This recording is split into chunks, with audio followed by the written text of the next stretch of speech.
आज हम एक बहुत ही दिलचस्प आइडिया पर बात करने वाली हैं। ठीक है। ये आइडिया पीटर लिंच की मशहूर किताब one up on wall street से निकला है।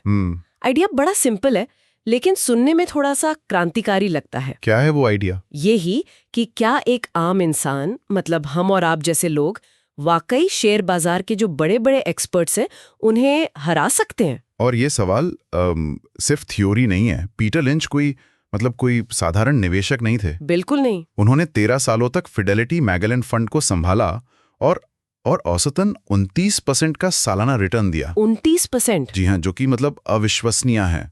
और उनकी सफलता का राज किसी कॉम्प्लेक्स फॉर्मूले में नहीं, बल्कि इसी आइडिया में छिपा था कि एक आम इंसान का रोजमर्रा की जिंदगी का जो अनुभव है वही उसका सबसे बड़ा हथियार है। बिल्कुल। और यही आज हमारी चर्चा का मकसद है। हम पीटर लिंच के नजरिए को समझने की कोशिश करेंगे कि कैसे हमारे आसपास, हमारी गलियों में, हमारे शॉपिंग मॉल में निवेश के बड़े मौके छिपे हैं और जिन्हें अक्सर वॉल स्ट्रीट के जो विशेषज्ञ हैं वो देख ही नहीं पाते। तो चलिए इस सोच की गहराई में उतरते हैं और देखते हैं कि ये दर्शन आज के दौर में कितना प्रासंगिक है। तो शुरू कहाँ से करें? चलिए शुरू करते हैं लिंच के सबसे मशहूर सिद्धांत से, जो आप जानते हैं उसमें निवेश करें। सुनने में बहुत आसान लगता है, पर इसका असली मतलब क्या है? क्या इसका मतलब ये है कि अगर मुझे कोई फोन पसंद है तो मैं बस जाऊं और उस कंपनी के शेयर खरीद लूं? ये एक बहुत अच्छा सवाल है, क्योंकि ज्यादातर लोग यहीं पर गलती करते हैं। अच्छा। लिंच का मतलब ये नहीं था कि जो आपको पसंद है उसमें निवेश करें। उनका मतलब था कि आपकी पसंद और आपका जो अनुभव है वो एक शुरुआती बिंदु है, एक सुराग है। एक सुराग? हाँ, जैसे मान लीजिए आप देखते हैं कि आपके शहर में एक नए फूड डिलीवरी ऐप जैसे जोमेटो या स्विगी। हाँ, आजकल तो हर जगह है। बिल्कुल। तो उनके राइडर हर कोने में दिखने लगे हैं, हर दूसरा ऑर्डर उन्हीं का आ रहा है। ये एक अवलोकन है, ये मेन स्ट्रीट की जानकारी है जो आपको शायद किसी एनालिस्ट की रिपोर्ट से भी पहले मिल रही है। अच्छा, तो ये बस एक सिग्नल है, ये निवेश की सीधी सलाह नहीं है।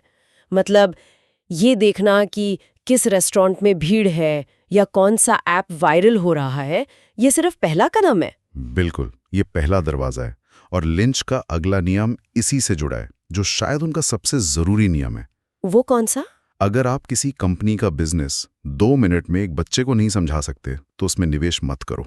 वाह। इसका मतलब है कि उस लोकप्रिय ऐप को देखने के बाद आपका होमवर्क शुरू होता है। अच्छा। वो पैसा कैसे कमाते हैं? क्या वो हर डिलीवरी पर मुनाफा कमा रहे हैं या सिर्फ पैसा जला रहे हैं? उन पे कर्ज कितना है? मैनेजमेंट कैसा है? तो जानने का मतलब सिर्फ प्रोडक्ट को जानना नहीं है, बल्कि उसके पूरे बिजनेस मॉडल को जानना है। सही पकड़ा। ये एक बहुत बड़ा फर्क है। लेकिन यहाँ एक और सवाल उठता है। मान लीजिए मैंने एक कंपनी ढूंढ ली जिसे मैं हर रोज देखती हूँ और मैंने उसका बिजनेस मॉडल भी समझ लिया। अब आगे क्या? क्या हर अच्छी कंपनी एक अच्छा निवेश होती है? नहीं।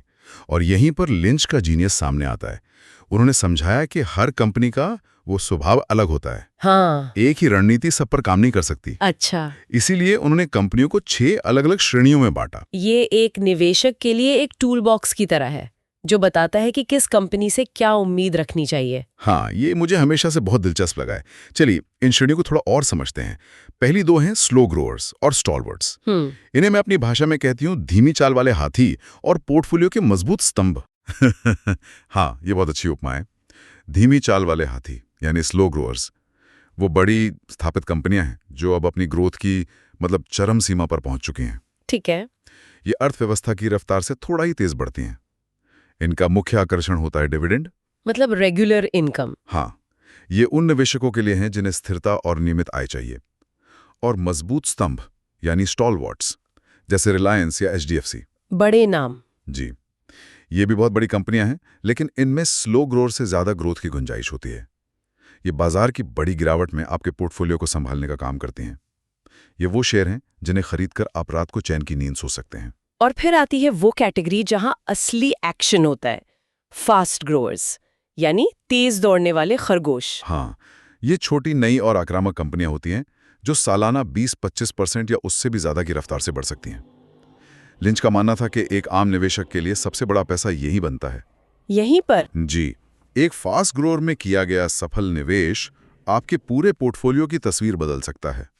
यहीं पर 10 बैगर या 20 बैगर मिलते हैं। लेकिन इन खरगोशों के साथ एक खतरा भी तो है। बिल्कुल। ये बहुत जल्दी थक भी सकते हैं। या या गलत दिशा में भाग सकते हैं। आपकी बात सही है, मौके वही हैं, पर क्या फास्ट ग्रोर्स में जोखिम भी सबसे ज्यादा नहीं होता? हाँ, वही मैं पूछ रही थी। एक आम निवेशक इस जोखिम को कैसे संभालें? देखिए, जोखिम तो सबसे ज्यादा होता है और लिंच इसके लिए साफ कहते हैं, अपने पोर्टफोलियो का एक हिस्सा ही ऐसी कंपनियों में लगाएं। पूरा पैसा नहीं? कभी नहीं। और सबसे जरूरी, लगातार ट्रैक करें, क्या उनकी ग्रोथ अभी भी उतनी ही तेज है, क्या वो नए बाजारों में जा रहे हैं।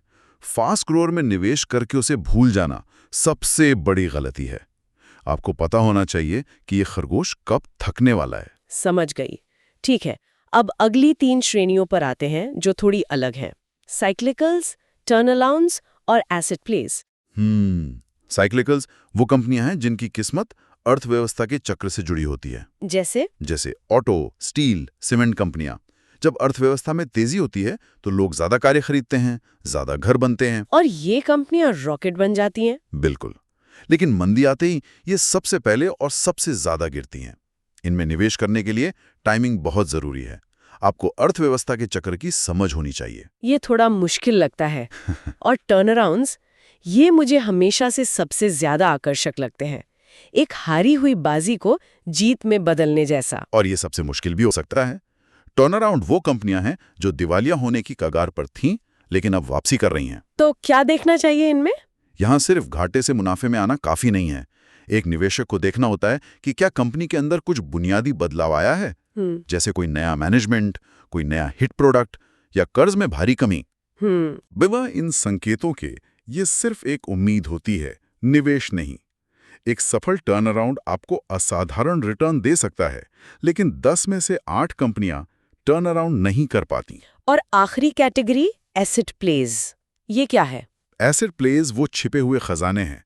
ये वो कंपनियां हैं जिनकी बैलेंस शीट में कुछ ऐसी संपत्ति है जिसकी असली कीमत बाजार को पता नहीं है। मतलब?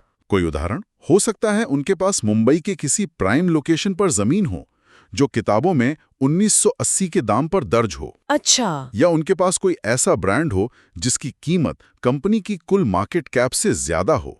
इन्हें ढूंढना मुश्किल है, लेकिन अगर मिल जाएं तो ये बहुत सुरक्षित और फायदेमंद निवेश होते हैं। तो एक बार जब कोई निवेशक किसी कंपनी को इन श्रेणियों में से किसी एक में रख देता है, तो उसकी उम्मीदें ज्यादा यथार्थवादी हो जाती हैं।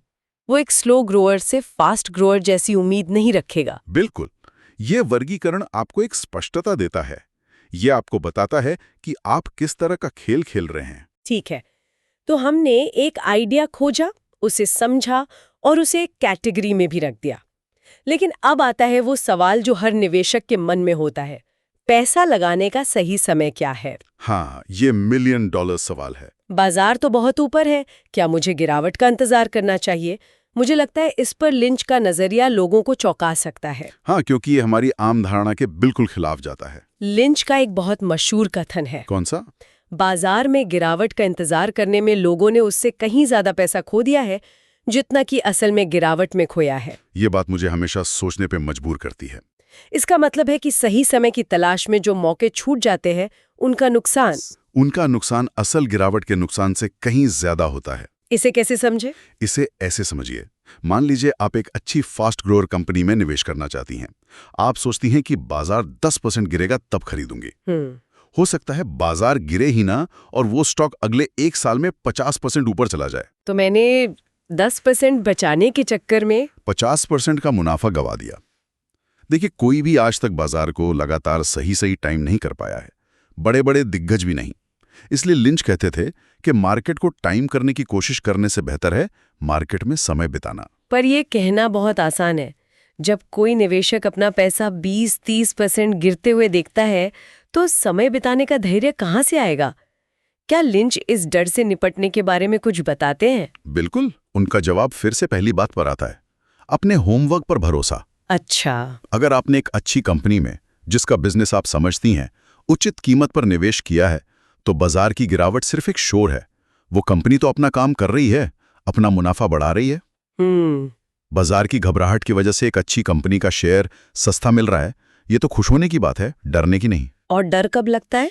डर तब लगता है जब आपने किसी टिप पर या बिना समझे निवेश किया हो। तब आपको नहीं पता होता कि गिरावट अस्थायी है या कंपनी ही खराब है। और यही बात हमें निवेशकों की आम गलतियों पे ले आती है, सही है। क्योंकि सही कंपनी चुनना सिर्फ आधी लड़ाई है।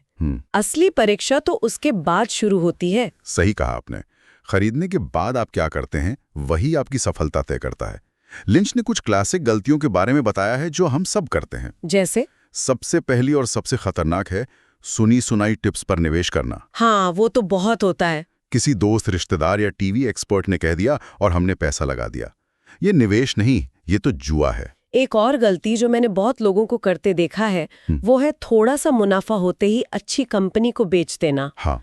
मान लीजिए कोई शेयर 30-40% बढ़ गया तो लोग प्रॉफिट बुक करने के लिए बेच देते हैं। लिंच इसे फूलों को उखाड़ना और खरपतवार को पानी देना कहते थे। वाह, क्या बात कही है। बिल्कुल, और ये बहुत ही स्वाभाविक मानवीय प्रवृत्ति है। हम अपने मुनाफे को लेकर बहुत जल्दी घबरा जाते हैं कि कहीं ये चला ना जाए। सही बात है। और इसका उल्टा भी उतना ही सच है। हम घाटे वाले स्टॉक को इस उम्मीद में पकड़े रहते हैं कि एक दिन ये वापस अपनी खरीद कीमत पर आ जाएगा। हम अपना नुकसान स्वीकार नहीं करना चाहते। बिल्कुल। नतीजा ये होता है कि हम अपने सबसे अच्छे प्रदर्शन करने वाले शेयरों को जल्दी बेच देते हैं और सबसे खराब प्रदर्शन करने वालों को हमेशा के लिए पकड़े रहते हैं। तो इसका समाधान क्या है? कैसे तय करें कि कब बेचना है? लिंच का नजरिया बहुत साफ था।